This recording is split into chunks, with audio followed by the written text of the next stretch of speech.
Comenzamos, señoras y señores, la tertulia en este lunes, que es 29 de julio del año 2024. Saludo a quienes nos acompañan en la mesa. Empiezo por Ana Laura Pérez. Buen día.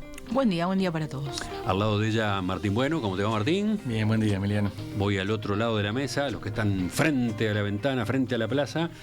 Miguel Brechner, buen día. Buen día, Emiliano, buen día, amigos. Y Pablo Díaz, ¿cómo te va? Buen día, bien. ¿Todos en orden? ¿Más o menos? Sí, no, ahora me acabo de enterar algo que no. ¿Qué pasó? No, un tema laboral. No. Eso pasa por mirar el teléfono. Eso, ahí está. Mejor no. Bueno, vamos a el tema que seguramente vamos a estar discutiendo durante varios días, pero sin duda la situación que está al tope de la agenda en nuestro país, sí, en nuestro país, además de América Latina. Gobiernos de todo el mundo expresaron sus dudas en estas horas sobre la transparencia de las elecciones presidenciales que tuvieron lugar ayer domingo en Venezuela, donde la autoridad electoral proclamó ganador a Nicolás Maduro con 51,2% de los votos frente a 44,2% de su rival, Edmundo González Urrutia. Los datos de los sondeos previos daban como favorito al candidato de la oposición, un outsider que fue escogido por la carismática y popular líder María Corina Machado cuando fue impedida de postularse porque sobre ella se dispuso una inhabilitación política. De todos modos, pese a ese marco, Maduro sacó 7 puntos de diferencia sobre González, según lo que informó la autoridad electoral cuando iba el 80% de los sufragios escrutados. Ese reporte se dio a conocer a última hora, ya en la madrugada hora uruguaya.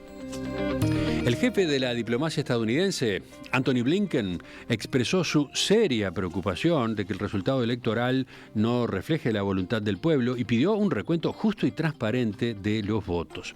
En tanto, el jefe de la diplomacia de la Unión Europea, Josep Borrell, pidió a Venezuela que garantice una total transparencia del proceso electoral, incluyendo el conteo detallado de los sufragios y el acceso a las actas de votación de todas las mesas electorales. Acá en nuestra región, el presidente argentino Javier Milei escribió "dictador Maduro afuera" y añadió: Argentina no va a reconocer otro fraude, espera que las Fuerzas Armadas esta vez defiendan la democracia y la voluntad popular. Llamó la atención en especial durante la madrugada el pronunciamiento del presidente chileno Gabriel Boric. Este mandatario de izquierda señaló que los resultados anunciados son difíciles de creer y exigió total transparencia de las actas y el proceso. Reclamó además que veedores internacionales no comprometidos con el gobierno den cuenta de la veracidad de los resultados. Desde Chile no reconoceremos ningún resultado que no sea verificable, enfatizó. Acá, el presidente Lacalle Pou señaló: no se puede reconocer un triunfo si no se confía en la forma y los mecanismos utilizados para llegar a él. Era un secreto a voces, iban a ganar sin perjuicio de los resultados reales. El proceso hasta el día de la elección y el del escrutinio claramente estuvo viciado, añadió en un mensaje en redes sociales. En el discurso que pronunció anoche, hablando por primera vez ante sus seguidores, luego de proclamado como presidente reelecto, Maduro hizo referencia a estas acusaciones de fraude y reivindicó el resultado.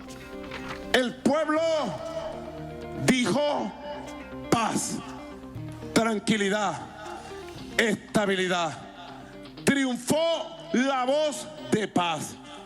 Y en Venezuela va a haber paz, paz, paz para nuestra patria.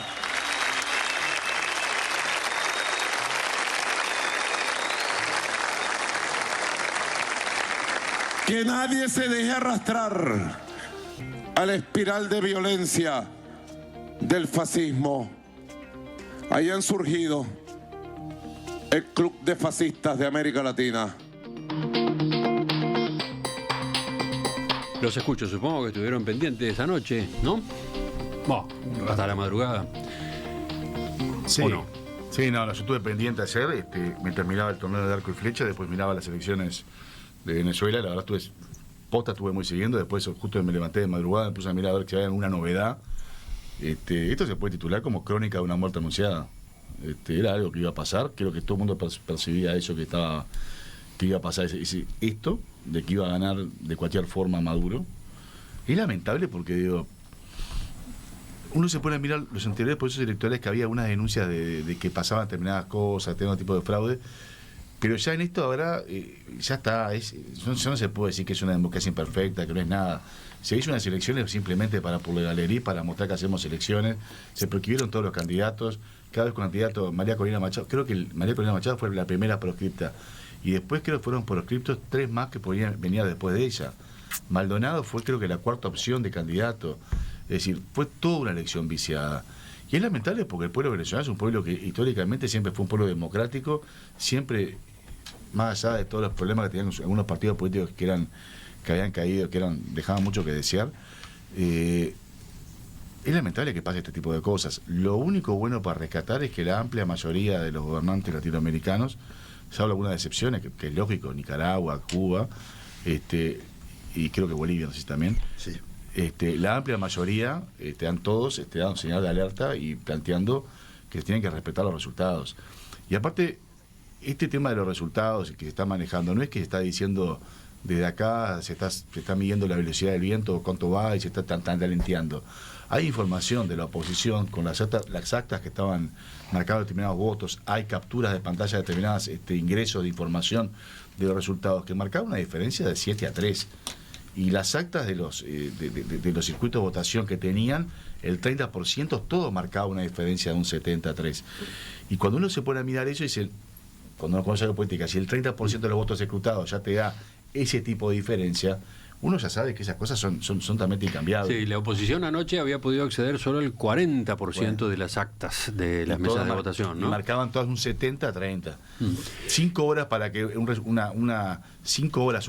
sistema electrónico de votación, 5 horas para dar los datos. Bueno, el gobierno encabezado por Maduro denuncia que hubo un hackeo al sistema de transmisión de los datos. Lo que pasa es que Maduro tiene esa percepción, perdón, ya termino. No, dale. Cuando yo he digo, tienen el síndrome Galileo-Galilei, pero no son Galileo Galilei. Galileo Galilei, el mundo estaba en contra de él. Él pensaba una cosa y el mundo estaba equivocado. El mundo pensaba otra cosa distinta. Pero Galileo Galilei pues la historia demostró. Ahora Galileo Galilei hubo uno solo.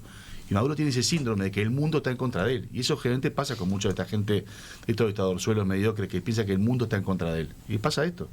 Miguel, ¿tú? A ver, ¿Pendiente o no pendiente? ¿en qué sentido? De Si las estuve elecciones. pendiente, sí, pero me fui a dormir y me levanté temprano antes de correr y leí.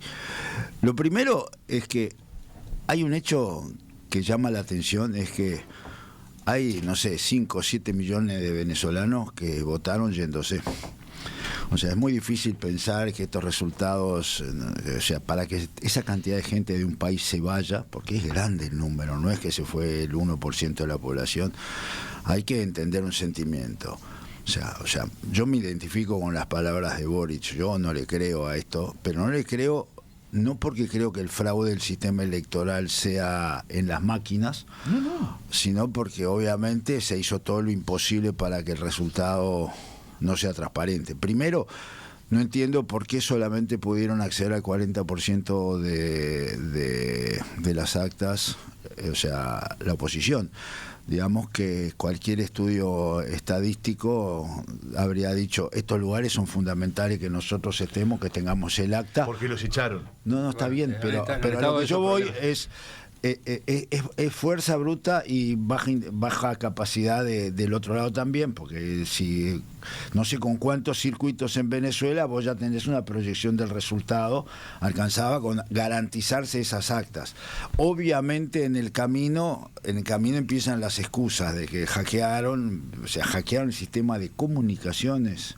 O sea, que todo el país solamente no se pudieron comunicar o sea, son todas excusas bien livianas, ¿no? O sea, el sistema electoral venezolano es bueno, ojo. La denuncia del hackeo del sistema de comunicación del mecanismo electoral da para todo tipo de especulaciones, ¿no? No, pero además porque a partir de ella, vale todo, llegado el cualquier momento, verso vale. El gobierno puede llegar a dar marcha atrás, ¿no? Si de alguna manera se verifica que el resultado difundido no es el correcto, puede llegar a atribuirlo a que alguien hackeó el sistema. Eso ya dijo Maduro. ¿Qué? Que él sabe quiénes lo hackearon. No, por eso, que lo mandó. pero si en algún momento tiene que dar marcha atrás y tiene que reconocer el gobierno, no fue el resultado, no fue 51,2% para mí, lo atribuye a que hubo un hackeo. Claro, pero no sé si sabían, yo me enteré de eso hoy de mañana, que ante un problema de ese estilo, la regla venezolana de la elección es que hay que contar de vuelta los votos, desde cero, cosa que no se hizo, ni mandó a hacerse. Entonces digo, esto es muy sospechoso, estamos muy, o sea, hay que ver qué dicen los ¿cómo se llama? Los auditores que fueron, no los que fueron a mirar, o sea, la gente que fue. Hay toda una discusión allí a propósito de los que fueron, ¿no? No, pero hay los que fueron, como los delegados del Frente Amplio, otra gente que no tenían rol ninguno en el proceso electoral. Y después hubo gente, sí, de Naciones Unidas y de otra cantidad de organizaciones que sí tuvieron que ver. Ellos tienen que manifestarse, porque saber si el resultado es verdadero o no es muy fácil si uno hace una muestra con o sea, hay algunos que están pidiendo que se impriman todas las actas, o sea, digamos, esto no hay manera que, salvo los que son muy hinchas a muerte, quede reconocido en el mundo si no se muestra que cómo fue el resultado, la elección en sí, y como está hoy, tiene todas las sospechas de que hay fraude. Javier, recordemos brevemente cómo es el sistema electoral en Venezuela. Lo explicaba más temprano cuando teníamos el contacto con ese país, el corresponsal de la agencia France Press. El sistema es de voto electrónico. En cada mesa el ciudadano vota, y cuando vota la máquina imprime un papelito, ¿no? Imprime un voto, digamos, y ese voto va a parar a la urna. Pero en principio lo que funciona es el conteo electrónico.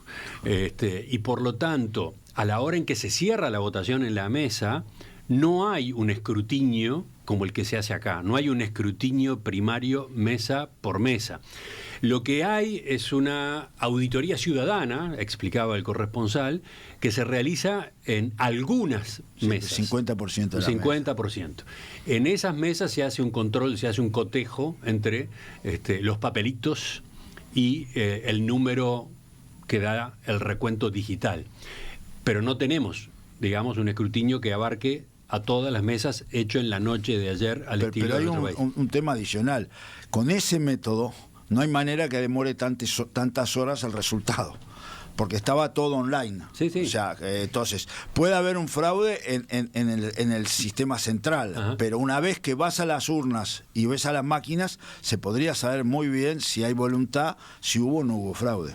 Entonces, bueno, acá a la hora de la verificación hay dos grandes líneas. Una, la de acceder a las actas de todas las mesas.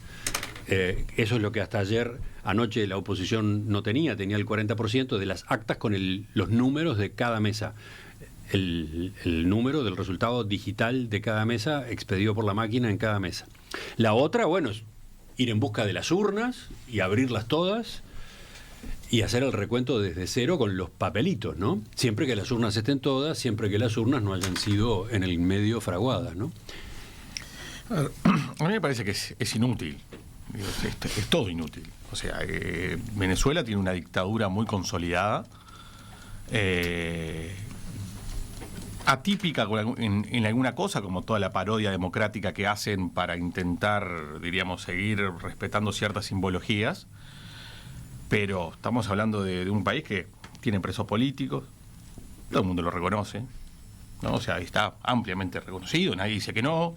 Bueno, el tema de las proscripciones, todo el mundo lo reconoce, hay proscriptos, si uno quiere ser elegible y no puede. En esta elección hubo todo el papelón de los veedores internacionales, hasta con hasta ese último momento con Alberto Fernández, que fue hasta ridículo todo lo que sucedió. O sea, son veedores internacionales aquellos que solamente son afín del gobierno.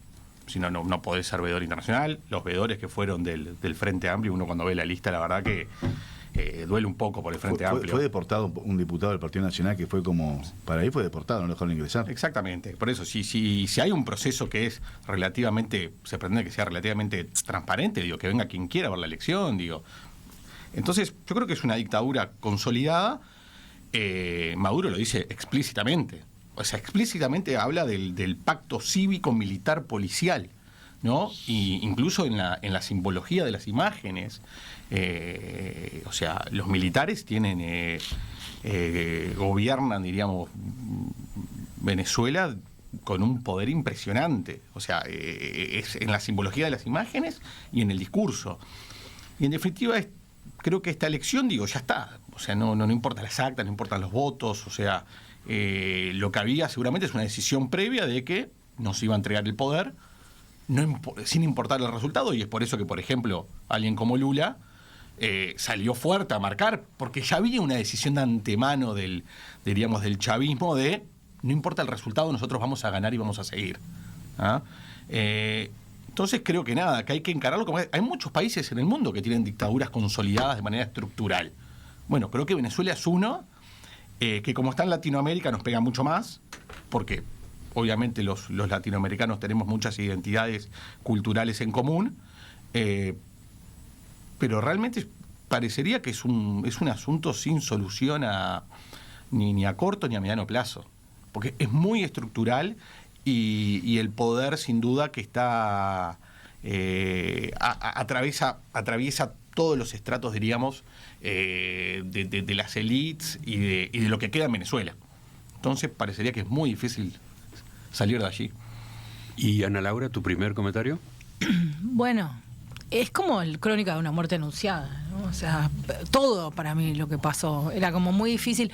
Había como un clima en un momento como de... Yo vi las transmisiones ayer, vi por ejemplo canales colombianos que entrevistaban gente en la frontera, ¿no? Y mucha migración.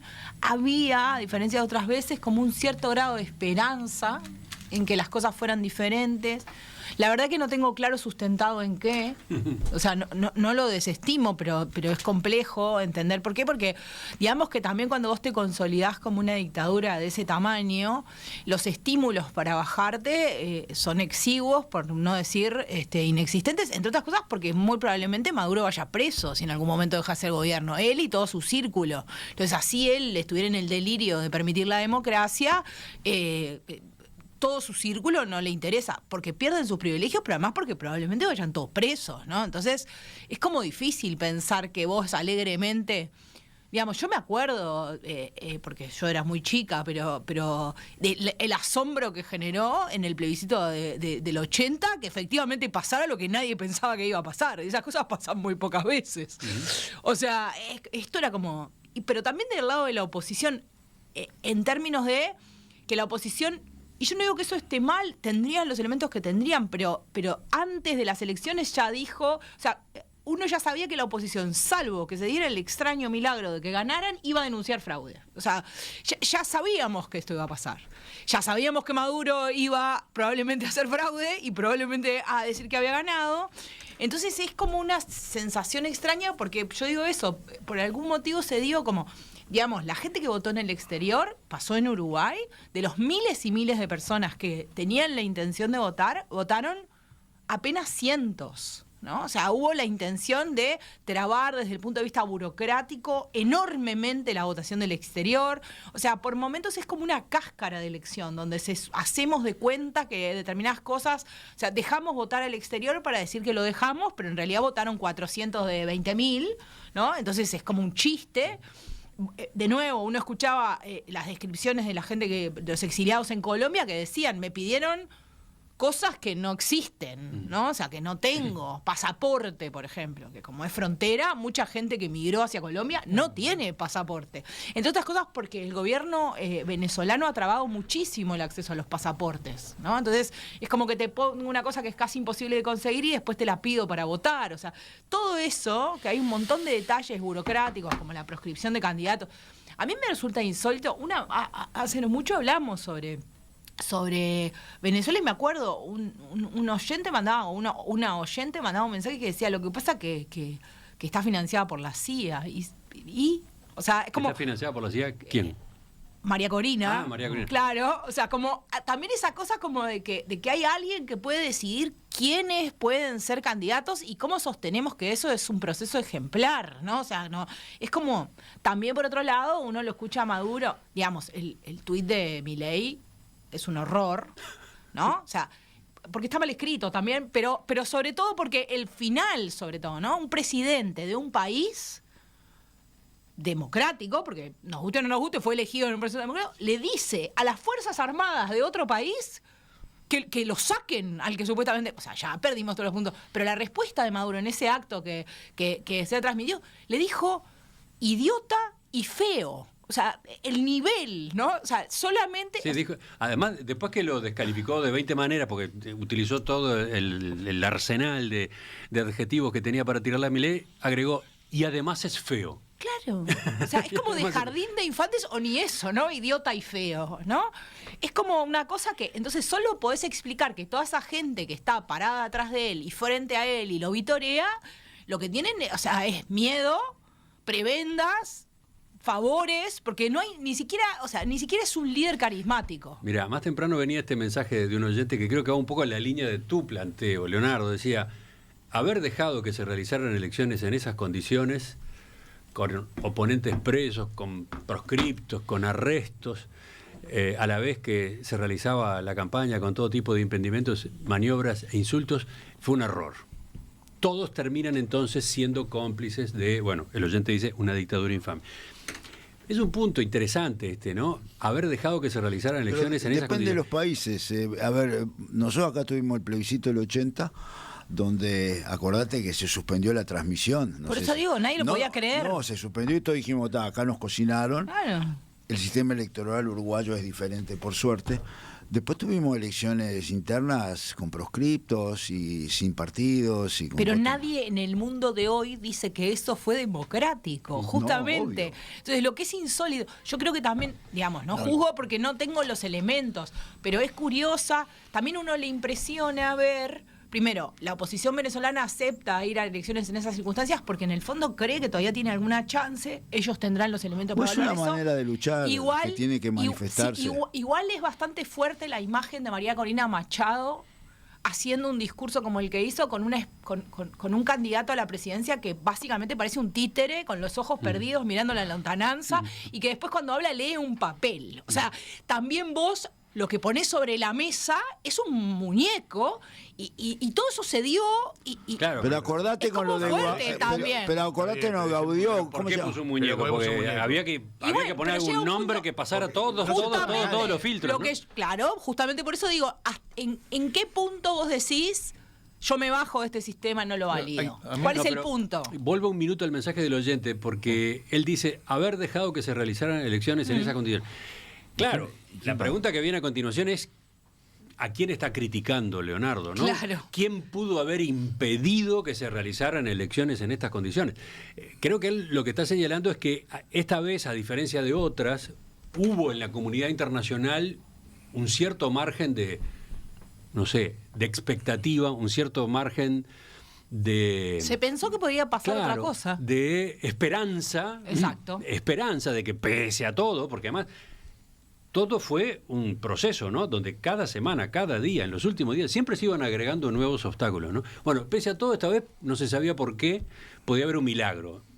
¿Por qué? Porque las encuestas daban muy bien a la oposición, pero esta vez podía haber un milagro, esta vez podía darse que la oposición ganara, esta vez podía darse un resultado diferente. Bueno, francamente, había una cantidad de analistas escépticos que decían, no, va a pasar. Claro, no va a ocurrir. ¿Qué alternativa había? ¿No presentarse? Bueno, ya lo hizo la oposición en algún momento. Ya hubo Gaudió, ¿cómo se llama? Gaudí, ¿cómo se llama? Bueno, no, aquella fue otra historia. ¿Qué? Guaidó. Guaidó. Juan Guaidó. Ya hubo eso, ya hay de todo, es un menú. Hubo una elección en la que la oposición no se presentó, hubo otra en la que se presentó y se con Guaidó, y después terminó generando una especie de gobierno paralelo, ¿no? Que era reconocido por una parte de la comunidad internacional. Sí, ha habido de todo, y lo más triste es eso, ¿no? Pasan los procesos electorales, pasan 4 años, pasan 5 años, se da un paso y seguimos, entre comillas, en la misma. Y digo seguimos porque sigue Venezuela, sigue su gente pasando por lo que pasa, y sigue la comunidad internacional tan empantanada, ¿no? Porque estamos todos, yo creo que todos mal acá, ¿no? Que con el diario del lunes, esta elección lo que termina siendo... Aparte en esa cosa que el régimen tiene un discurso monolítico y aislado de la realidad, lo que hace esta elección es validar al régimen venezolano y lo atornilla para adelante sin problema, porque en base a esta supuesta legitimación que consigue, ya está, se atornilla y sigue de largo. Ahora, nosotros lo vivimos en Uruguay, pero muchas veces las elecciones, diríamos, semidemocráticas, como hubo en Uruguay, son parte de un proceso hacia la democracia. Entonces vos tenés que ir habilitando elecciones, aunque sean relativamente coartadas, como pasó aquí en Uruguay, porque vas hacia una democracia. Venezuela realmente no está sucediendo eso. Sí, pero hay que ver, hay otros actores y jugadores que van a empujar a eso, que van a presionar por el tema de la auditoría. O sea, no va a quedar como una elección, va a quedar una elección legítima para un grupo de seguidores fieles de Maduro, pero cada vez tiene menos credibilidad. ¿Ustedes se acuerdan cuando Maduro, perdieron las elecciones parlamentarias y cerró el Parlamento y generó otra figura paralela que era el Parlamento del Pueblo, no me acuerdo cómo se llamaba? Eso también pasó. Eso pasó, perdió una elección, ¿ah? Y lo que hizo fue cambiar las normas para que el Parlamento ya no votara más nada, lo dejó electo y iban ahí, pero no tenían nada que hacer, porque a partir de ese momento había otro Parlamento electo por el propio Maduro que decía de que hacía las leyes. Ahora, puede ser una cosa que me sorprendió de Uruguay, es la vehemencia de todos porque se pueda votar desde el exterior. Para uruguayos en el exterior no lo dejamos votar, pero todos los demás países tienen derecho a votar en el exterior. Digamos, me sorprendió la vehemencia de todos los que están en contra del voto uruguayo en el exterior, que están a favor del voto venezolano en el exterior. Ojo, yo estoy de acuerdo del voto uruguayo en el exterior, el venezolano, el alemán, el italiano, porque son ciudadanos de ese país. Pero me sorprendió porque era una cuestión de fueros, que no lo dejan votar, que esto del otro, y nosotros acá no dejamos votar a ningún uruguayo que está afuera. Correcto. Dos cosas. Uno, creo que no tiene nada que ver porque lo que está hablando es que se respetaban las reglas que se puede votar al exterior, no que estaba a favor de votar al exterior. Eso fue lo que la gente discutió. Si hay una regla que te permite votar al exterior, déjame votar. Pablo, no seamos... Yo estoy en contra del voto exterior toda la vida. Pero odio la gente que me vota, detesto a la gente que vota a la selección de España, de Italia, todos lados, no tenés ni idea de qué estás hablando. No me gusta, pero eso es otra discusión para otro día. Pero... Y segundo, la elección esta lo que fue funcional al régimen. Es una elección que ellos hacen elecciones funcionales a ellos, para que los legitimen. Como todos sabés que la elección va a ser absolutamente ilegítima, pero van a decir, ganamos las elecciones, y punto. Por suerte, la amplia mayoría, y ahí lo traigo un poco para el territorio nacional, la amplia mayoría del espectro político uruguayo es bastante coincidente en algunos con matices, otros no, de rechazar este tipo de actitudes que realiza Maduro, de condenar, algunos más, unos menos, esta elección. Salvo el MLN, que hoy me levanté. Y el Partido Comunista, que también sacó un comunicado. Que veo, yo solamente vi el del MLN, pensé que era una fake news cuando lo veo. Es más, estamos acá y le pregunté a Martín, ¿esto es verdad? ¿Vos lo viste? Yo me di cuenta que era verdad cuando lo vi, pensé que era fake, hasta que vi quién me lo mandó. Entonces dije, no. Yo la verdad... El MLN saludó al pueblo venezolano que afirmó una vez más, en un acto eleccionario ejemplar, decidió continuar el camino de la paz junto al proyecto bolivariano de soberanía y justicia social. En ese comunicado, el sector afirmó la derrota del proyecto golpista de la derecha continental y del imperialismo norteamericano se transforma además en un hito de la indispensable integración de los pueblos de la patria grande. Saluda esta decisión popular y llama a las organizaciones sociales y políticas a defender el derecho de los pueblos a decidir su destino.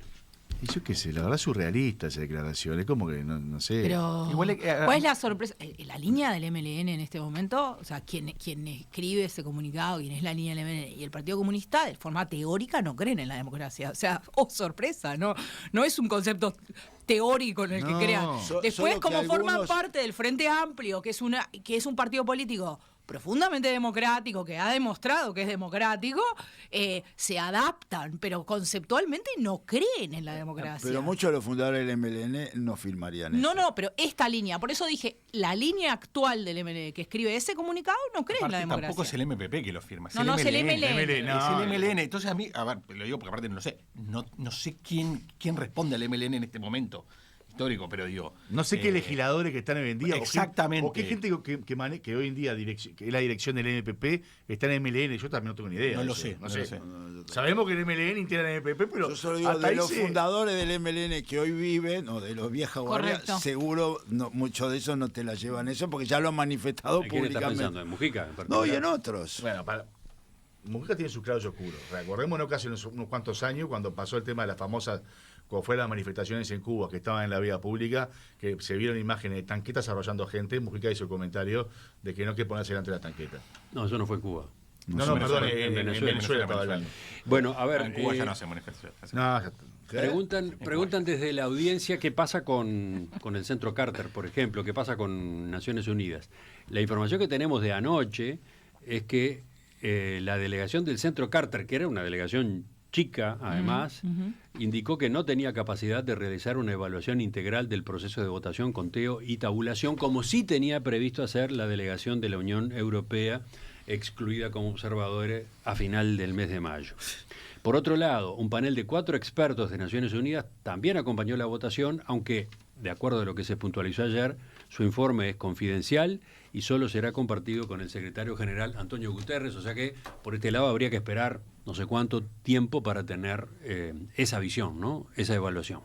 Y si uno lee la lista de países que reconocen, Honduras, Cuba, Irán, Rusia y Nicaragua, ¿no? Y es que te das cuenta cuál es el club y quiénes te reconocen el triunfo. Y los demócratas que son. Claro, por eso. Volviendo a facetas de la jornada de ayer y a raíz de la referencia que se hacía hace unos minutos a los venezolanos en el exterior, a la emigración, a la fuerte emigración que ha sufrido Venezuela. Fue impactante lo de ayer acá en el centro de Montevideo, sí. ¿no? Sí. Fue impactante ver acá a toda esa comunidad venezolana manifestándose en las calles, ¿no? No fue un fenómeno único acá, se dio en Buenos Aires, se dio en otras capitales, en otras ciudades del mundo, en Chile en particular. Es tremendo observar la magnitud. Pero, de Emiliano, esa estás diáspora, hablando ¿no? de 5 a 7 millones de personas que se fueron. 8 millones manejaban no, ayer, por eso 7, 22% de la 8, no población. Es un periodo muy corto de tiempo, además. Claro, es gente, usted se imagina que son 7 millones, 20, 25% de la población se fue. O sea, es una cosa, o sea, esos votan, esos son votos en el sentido de estado de ánimo. ¿Dónde Gente se muy joven, además. Es Por una eso, diáspora que tiene mucha gente joven. ¿Dónde se vio inmigraciones de ese estilo? No sé ni siquiera si en Siria o en alguno de los ríos en la mitad de la guerra hubo esa proporción de migrantes. O sea, los migrantes de Cuba y de Venezuela son impresionantes las cantidades. Entonces, es muy difícil pensar que esté todo el mundo feliz votando 51% y haya 5, 8, 7, un montón. Gente que se va y que si pudiera se van más. O sea, es insostenible. Por supuesto, la pregunta es, ¿y ahora qué, no? ¿Y ahora? El tema que es para mí, una visión que uno ve de afuera, el tema. ¿Cómo se puede solucionar esto? Y lamentablemente, ese mensaje que hace Milei, que es un enfermito que se llama al ejército a hacer las cosas. El tema es quién sostiene el poder hoy en Venezuela. Se sostiene por las Fuerzas Armadas venezolanas, que lo están bancando, que hay una mezcla entre cívico-militar. Y es lamentable, pero mientras el que tenga el poder de las armas siga bancando a Maduro y al chavismo, que para mí hay una diferencia de lo que era chavismo y Maduro, mientras lo sigan sosteniendo, no va a cambiar. Y es lamentable decirlo, pero en esta situación, una dictadura de ese estilo, con tanto totalmente arraigado, y que no hay convicciones democráticas arraigadas, la única forma de eso va a ser que un día por la fuerza lo saque alguien. Es patético decirlo. Yo creo que lo que pasa además, un ejemplo paradigmático de eso es Cuba. Es que la gente se empieza, la que tiene energía, ganas o empuje, se cansa y se va. Y lo que queda en general es gente o muy grande, o cansada, o que no está en ella y aparece alguna generación nueva y son 4 y los meten presos, como está pasando en Cuba con los 4 o 5 líderes jóvenes que han surgido, los meten presos y en algún momento los sueltan y los obligan a irse, en el mejor de los casos.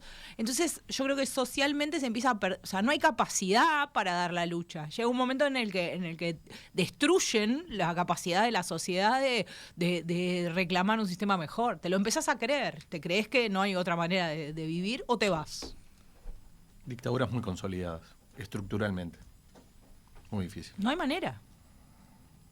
Sí, además, con el precio del petróleo como está y una serie de cosas, tampoco es que ya mejorar la economía para una población que bajó como bajó también puede pasar, ¿eh? O sea, es que hoy está en un Venezuela mejor está momento. viviendo una recuperación. Por eso, a eso iba, por eso te estoy diciendo. Digo, Sí, hay un problema a pesar de los discursos de Maduro, hay un problema severo de distribución, ¿no? O sea, se la está quedando toda él y la familia. Nunca hubo. Por eso. Ayer unos analistas decían de que la demora en el resultado de 5 horas también era por las pujas internas dentro del gobierno entre el sector de Maduro y el de Diosdado Cabello.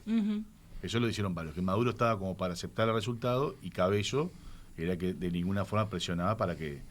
Cabello es el más duro. Es el más duro de todo que se diera brazo a torcer.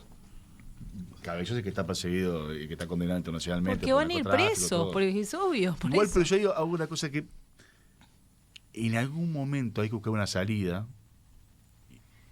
que es algún salvoconducto, alguna especie de una amnistía, algo, para asegurarles a ellos, decirle, muchachos, absolutamente, se acaba, pero no vas a ir preso. Absolutamente, es esa la única salida, forma. Ese punto es terrible, pero no hay otra. Evidentemente está sobrevolando en cualquier salida que se piense a propósito de Venezuela. La única manera que un grupo que llevó una dictadura muy dura, lleno de delitos de todo color y tipo, aparte de delitos económicos, delitos o sea, no solo delitos de temas, digamos, políticos. Valijas con plata, o sea, saliendo. temas económicos muy, muy, muy complejos. Termine, diríamos, abriendo la posibilidad, tiene que ver con una salida con amnistías y con indemnidades. Sí, claro. Porque si no, el despido. Y sí, porque si no sueltan el poder. O sea, es bien simple, no lo sueltan y se van con las patas para adelante, no se van. de los versos un salvoconducto que lo dejan irse a otro país y que no lo van a perseguir, o hasta tener una amnistía interna que se pueden quedar. Es la única forma, pues si no, esa gente no va a dejar el poder. Ahí tenés Venezuela y Nicaragua, que también es muy similar, ¿no? Y Cuba, que ya no lo tenés más, pero... porque ya lo asumimos. O sea, está asumido que Cuba va a ser para siempre así. Entonces ya no importa, porque ya se murió Castro, vino el otro Castro, salió el otro Castro y vino el otro, y es un pueblo que no... es eso Cuba. El tema queda abierto, esperamos novedades a lo largo de la mañana, lo volveremos a discutir en el programa de este martes, del miércoles, aparecerá en otras tertulias, aparecerá en otros informes y análisis. Ahora cambiamos.